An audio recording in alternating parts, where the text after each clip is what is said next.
Olá, pessoal do sexto ano, tudo bem? Bom dia! Seguinte, agora a gente vai continuar ainda falando sobre as três primeiras figuras de linguagem que eu comentei com vocês ontem, que era a ironia, a metáfora e a metonímia. Vamos só dar uma retomada um pouquinho em cada uma delas. A ironia, ela é justamente o ato de você dizer uma palavra que tem um sentido oposto àquilo que você realmente tinha intenção de falar. O humor se faz presente, então, nessa ideia do inesperado, da surpresa. Lembram? A metáfora é justamente quando eu faço uma analogia, uma associação, sem necessariamente precisar colocar um elemento comparativo, como, por exemplo, como ou tal qual, lembram-se? E também a metonímia é justamente quando eu faço o uso de uma palavra semelhante, mas que o sentido não vai ser alterado. É aquela ideia, por exemplo, do eu li Darwin e consegui entender melhor o meio ambiente. Eu não li necessariamente a pessoa do Darwin, mas sim li a sua obra, certo? Agora, depois de vocês terem também criado para mim duas frases de cada uma dessas três figuras de linguagem, eu vou pedir para vocês irem para a página 56 do capítulo 7, que a gente vai fazer os exercícios de aplicação, tudo bem? Então, olha só, acompanhem aqui comigo do o que é, certo? Olha só, vamos analisar essa charge aqui. Então, a gente tem o Sócrates, que a gente conhece como sendo o patrono da filosofia, tá escrevendo assim: só sei que nada sei. Bom, do lado tem uma foto que indica ser nos dias de hoje, dali até 2015 depois de Cristo, e o menininho tá com o celular na mão dizendo: só sei que de tudo eu sei. Olha só, é importante a gente ter em mente as duas diferenças principais da tirinha e da charge. A tirinha ela vai procurar contar uma história, a charge vai procurar simplesmente fazer uma crítica, tudo bem? Por conta disso, a tirinha vai ter uma sequência de quadradinhos, sequências de desenhos. A charge, ela vai ser, às vezes, um único desenho ou no máximo dois, mas a gente não diz que ela é separada por quadros. Simplesmente dois desenhos, um do lado do outro, certo? Aqui, como a gente pode perceber, então, a gente tem uma charge que está tentando fazer uma crítica, pedindo que a gente reflita sobre ela. Se eu tenho, de um lado, o bambambam da filosofia, colocando a frase mais famosa dele, do só sei que nada sei, e do outro lado eu tenho um garotinho dos dias de hoje dizendo só sei que de tudo eu sei graças ao acesso à internet, qual que é a crítica que a gente pode tirar disso? É justamente que ele vai perguntar assim, ó: podemos perceber na charge uma relação entre o conhecimento e a tecnologia. Que relação é essa? Quando eu tenho uma pessoa conceituada, conhecida mundialmente como Sócrates, com certa humildade de um lado, e do outro lado eu tenho um garoto que dificilmente vai saber no mesmo nível que o Sócrates, eu tô querendo dizer o quê? Essa relação entre conhecimento e tecnologia nos dá uma falsa ideia de poder. Por quê? Quando eu tenho acesso à tecnologia num nível muito alto, eu acho que o meu nível de inteligência é o mesmo. Porém, dificilmente eu vou saber aplicar todo o conhecimento que eu adquiri através das informações da internet numa prova, num livro. Por quê? Eu não posso ficar restrito apenas a essa linha de raciocínio. Eu tenho que ter uma outra fonte, até mesmo uma outra forma de olhar as coisas. Tudo bem? Então, olha só, vocês podem colocar nessa primeira questão aqui, ó, quando ele pergunta isso, que a relação estabelecida é de que atualmente o acesso à internet é possível saber de tudo. Porém, é uma afirmação um pouco perigosa. Por quê? Como eu falei, a internet não garante o conhecimento total, certo? Ela só é uma única fonte desse conhecimento. Número 2, e aí volto no que eu disse. Qual é a crítica que se faz por meio dessa charge? Então, olha, a primeira imagem trata do saber em um sentido muito mais profundo, com Sócrates lá pensando, essa humildade de dizer tem muitas coisas que eu ainda não sei, aliás, eu acho que eu não sei nada. Ele tem humildade para isso, ele busca sempre aprender mais para ele conseguir conhecer mais. E do outro lado, É um menino que acha que só adquirindo mais informação a cada dia que passa, ele já vai estar sendo inteligente, ele já vai estar tendo um conhecimento totalmente profundo, totalmente intenso, e não é desse jeito, tudo bem? Exatamente essa crítica, então, que a Charge está querendo fazer, do excesso de confiança, o excesso de informação como sinônimo de inteligência, e não é assim, tudo bem? São duas questões discursivas. A número 3 é uma questão teste. Olha só, as charges não são simplesmente textos de humor para provocar o riso em seus leitores. Isso faz delas textos, é a alternativa D, jornalísticos, que além de apresentarem humor, estimulam a reflexão. Por quê? A charge não é um texto literário, ela não tem uma narrativa, não tem a intenção meramente de contar uma história, de provocar uma sensação em você. Não, ela também não é um simples texto informativo, descritivo, como por exemplo uma notícia, uma receita. Não, ela busca justamente trazer para você uma reflexão, trazer para você uma nova maneira de pensar, você exercitar o seu senso crítico. É isso que a charge busca fazer. E ela sempre vai ser encontrada nessa linha do gênero jornalístico. Tudo bem? Número 4. Olha só. Quais elementos da charge demonstram que se trata de épocas diferentes? Lembrando ainda aqui dos bonitinhos, do Sócrates e do garotinho. Primeiro, a gente pode pensar na questão estética, né? Então, a vestimenta deles. Sócrates está usando uma roupa bem antiga, a gente pode imaginar já se remete àqueles desenhos da Grécia Antiga, tipo Hércules e por aí vai. O próprio fato dele estar escrevendo a pena, tá numa mesa de pedra. Isso tudo já faz com que a gente pense que isso daqui é bem antigo. Sem contar a própria data em cima, né? 400 anos antes de Cristo. Então vocês podem colocar tudo isso, vestimentas, a data, o modo que ele está escrevendo, o cenário que está por trás dele. E o garotinho, a gente vê o quê? Um computador, um notebook, mais um celular, vários logos de redes sociais, o que mostra que ele realmente tem várias contas em redes sociais, por isso que a informação dele vai aumentando a cada vez mais, que ele tem acesso à internet. A própria vestimenta dele tá de bonezinho, camisetinha e tudo mais, cadeirinha com roda e a própria data, 2015 depois de Cristo. Então, tudo isso são elementos que vocês precisam colocar. A partir do momento que uma pergunta fala como você percebe a diferença de uma imagem para outra, tratando-se de imagem, não economizem na descrição. Falem exatamente tudo que vocês estão vendo, tudo bem?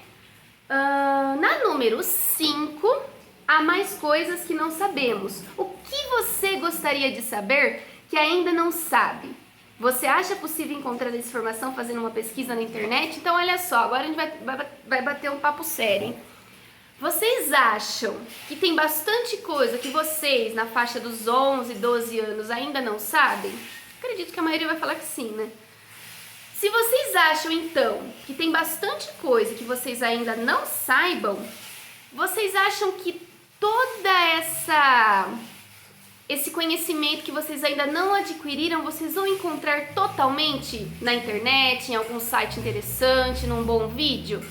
Se sim ou se não, eu quero que vocês escrevam para mim em pelo menos 5 linhas. Expliquem minuciosamente o porquê vocês acham que ainda não sabem, se é por questão de idade, por maturidade, e se vocês poderiam suprir essa falta de conhecimento que vocês ainda estão sentindo na internet, em vídeos, em sites, ou se não, realmente a internet não vai ajudar, tem que esperar primeiro amadurecer naturalmente, os anos passarem, os livros vão complementar. Quero que vocês me expliquem certinho isso, certo?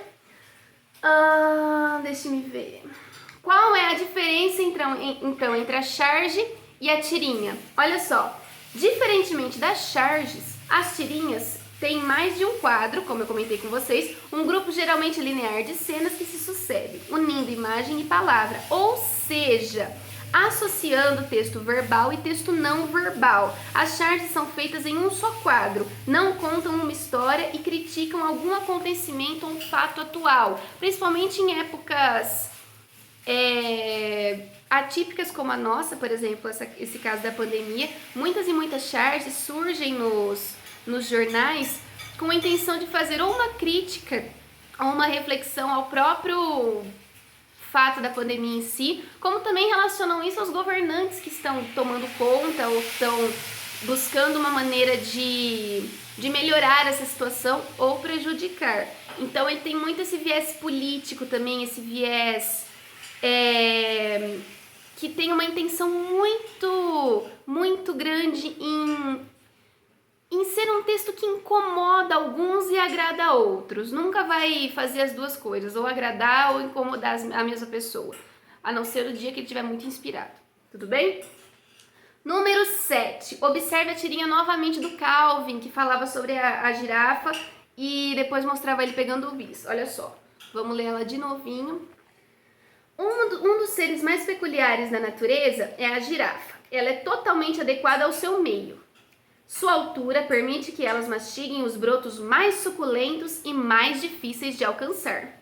Até aí tudo bem, falando de novo da bonitinha, mora na floresta, pescoção, consegue comer tudo mais. Do outro lado a gente tem o Calvin com 2 pernas de pau tentando subir lá no armário para pegar bis. É óbvio que ele não vai conseguir porque ele não é grande desse jeito. Nenhum adulto é do tamanho do armário, ele precisa de um apoio.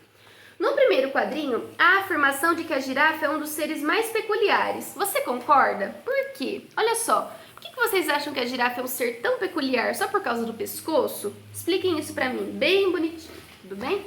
Não precisa fazer aqui a associação da girafa com a cena do Calvin tentando pegar o bis. Isso a gente já fez na outra aula, tá? Pra encerrar, como eu gosto de uma boa tarefa, vocês vão virar na página 58, no exercício 8 e 9. Olha só, faça um meme com a imagem do rosto de Charles Darwin. A gente tem aqui o desenho dele, vocês vão criar um meme. É apenas duas frases ou uma frase bem colocada nessa imagem. Podem retomar a ideia que ele colocou aqui na página 54, para vocês se inspirarem. Olha só, tem o rostinho dele de novo, tá falando: eu acreditei na teoria da evolução, até perceber que existe o bullying. Lembra que eu falei pra vocês? Esse daí é um meme super engraçado, porque a partir do momento que a gente sabe que o Charles Darwin, ele acreditava na teoria da evolução, de que todos os seres humanos vão evoluindo com o passar do tempo, vão modificando, e quando a gente chega na nossa espécie humana atual, e a gente vê que as pessoas ainda fazem piada, fazem brincadeiras maldosas com pessoas que são diferentes tanto na forma física como no modo de se portar ou da crença que possuem, que é o que a gente chama de bullying, a gente percebe que na verdade muitos seres humanos não evoluíram em nada, entendeu? Então eu quero que vocês façam uma crítica nesse meme que vocês vão criar pra mim com a imagem do Charles Darwin, certo? Eu gostaria de pedir, não é necessário, mas eu vou fazer dar uma dica pra vocês. Vocês podem colocar alguma coisa relacionada com o próprio Covid-19. Por exemplo, o ser humano evoluiu bastante, ele é muito potente até chegar o coronavírus. Pegaram? O ser humano é tão evoluído, mas chega de novo um vírus aí do nada e consegue desestabilizar tudo. É um meme interessante, mas não vale copiar essa ideia exatamente, tá? Coloquem com outras palavras. E a número 9, qual é a crítica que você pretendeu fazer com o meme criado no exercício anterior? A crítica que eu fiz nesse pequeno meme que eu acabei de contar pra vocês do coronavírus é de que nós somos muito frágeis, nós temos um excesso de confiança muito grande, os seres humanos, nós somos evoluídos, nossa espécie é melhor e tudo mais, só que quando chega um vírus desse tipo, o mundo inteiro fica com medo, vira um caos. Então eu quero que vocês façam o meme no exercício 8 e no 9 justifiquem por que vocês criaram isso, certo? Retomando então, para a aula de hoje, pegar as ideias novamente da ironia, da metonímia e da metáfora, vocês vão, nos exercícios de aplicação, responder esse daqui da charge do Sócrates e do garotinho, falar dessa relação entre conhecimento e excesso de informação, certo?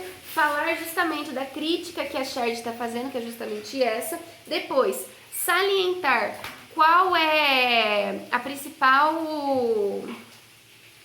A principal característica da charge é que não é apenas contar uma história, mas sim buscar fazer uma reflexão. Ela não é um texto narrativo, ela é um texto puramente jornalístico. Não é um texto também só por ser jornalístico, ele é totalmente informativo, totalmente descritivo. Não. Lembra que eu falei para vocês, um tipo de texto nunca será um único tipo de texto. Ele vai estar mesclado com outros. Pode ser informativo, descritivo, pode ser injuntivo. Não tem uma única forma de você denominar um texto, tudo bem? Depois, os elementos que compõem, que demonstram que a charge é de épocas diferentes. Não se esqueçam de não economizar na descrição, tudo bem?